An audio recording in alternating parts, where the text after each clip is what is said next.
తయారీ అంతర్రాష్ట్ర ముఠా అరెస్ట్. దొంగ నోట్ల తయారీ అంతర్రాష్ట్ర ముఠాను కామారెడ్డి జిల్లా పోలీసులు పట్టుకున్నారు. ఈ దొంగ నోట్ల తయారీ ముఠా ఉద్దేశించి జిల్లా ఎస్పీ సింధు శర్మ మీడియా సమావేశంలో వివరాలు వెల్లడించారు.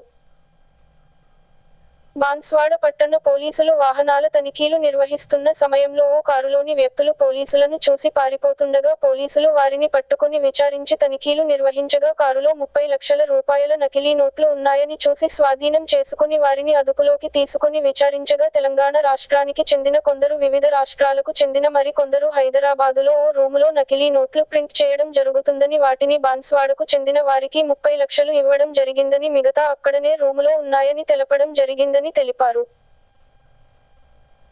ఈ దొంగ నోట్ల తయారీలో 6గురిని అదుపులోకి తీసుకొని వారిని విచారించి రిమాండ్కి తరలించడం జరుగుతుందని, వీరి వద్ద నుండి మొత్తం 56,90,000 నకిలీ నోట్లను స్వాధీనం చేసుకొని పరారీలో ఉన్న ఇద్దరిని కూడా త్వరలో పట్టుకొని విచారిస్తామని, ప్రజలు ఎవరైనా 1000కి బదులు 2000 ఇస్తామంటే ప్రజలు నమ్మవద్దని, ఇలాంటి దొంగ నోట్ల ద్వారా ప్రజలు మోసపోవద్దని ప్రజలకు సూచించారు. అలా ఎవరైనా చేస్తే పోలీసులకు సమాచారం ఇవ్వాలని తెలియజేశారు. నకిలీ నోట్ల పట్టుబడడంలో చాకచక్యంగా వ్యవహరించిన సిసిఎస్ పోలీసులను, బాన్సువాడ పోలీసులను జిల్లా ఎస్పీ అభినందించారు. కిరణ్ కుమార్ అండ్ రమేష్ గౌడ్ అది సెర్చ్ చేసినప్పుడు ఒక 30 lakh ఫేక్ నోట్స్ అన్నవి నిన్న మనకు వాళ్ళ దగ్గర దొరకడం జరిగింది. సో వాళ్ళని మనం ఎగ్జామిన్ చేసినప్పుడు చాలా ఇతర రాష్ట్రాల నుంచి వాళ్ళ ఇన్వాల్వ్మెంట్ ఉన్నట్టు వాళ్ళు చెప్పడం జరిగింది. ఒక 8 persons వీళ్ళు తెలంగాణకు సంబంధించిన వాళ్ళు, కర్ణాటక రాష్ట్రానికి సంబంధించిన రాయచూర్ ఏరియాకి చెందిన హుస్సేన్ పీరా అనే వ్యక్తి is now living in Bombay అతను, and Uttarakhand person Ram Kishan alias Bharadwaj is also currently living in Bombay, and Kamlesh and Sukhram అని వీళ్ళు Rajasthan and Gujarat state borders మధ్యలో ఉండే జిల్లాలకు సంబంధించిన వాళ్ళు. వీళ్ళందరూ కూడా ఈ నకిలీ కరెన్సీ తయారు చేయాలి for easy money and for cheating innocent people. They have come up with this plan.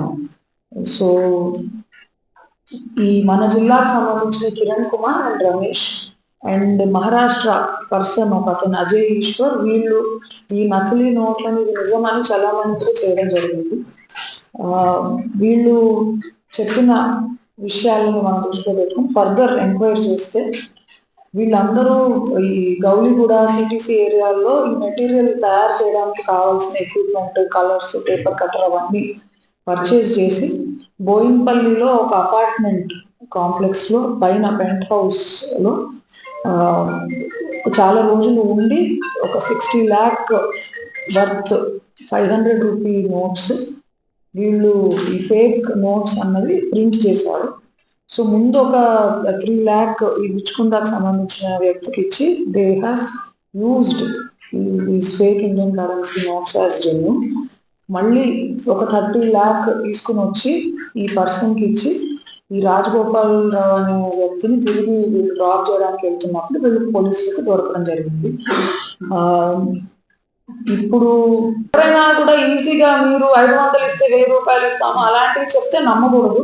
ఎవరు కూడా 500 1000 రూపాయలు చేయలేరు. సో అలాగా చెప్తున్నారు అంటే ఏదో మోసం ఉంది దీంట్లో. 2 మనం మోసపోవడంతో పాటుగా మనం కూడా నేరస్తులం అవుతాం. That is the main problem, because possession of counterfeit currency, possession తో పాటు ఇవి దొంగ నోట్లు నిజం నోట్లుగా చలామణి చేయడానికి ప్రయత్నం చేయడం, ఇవన్నీ కూడా they are serious offences. So ఇలాంటి ఈజీ ఎవరన్నా ప్రామిస్ చేస్తే kindly don't believe them, please inform police. Police custody తీసుకుని మీరు ఎవరికి ఇచ్చారో అలాంటి questions we have to post to them and see.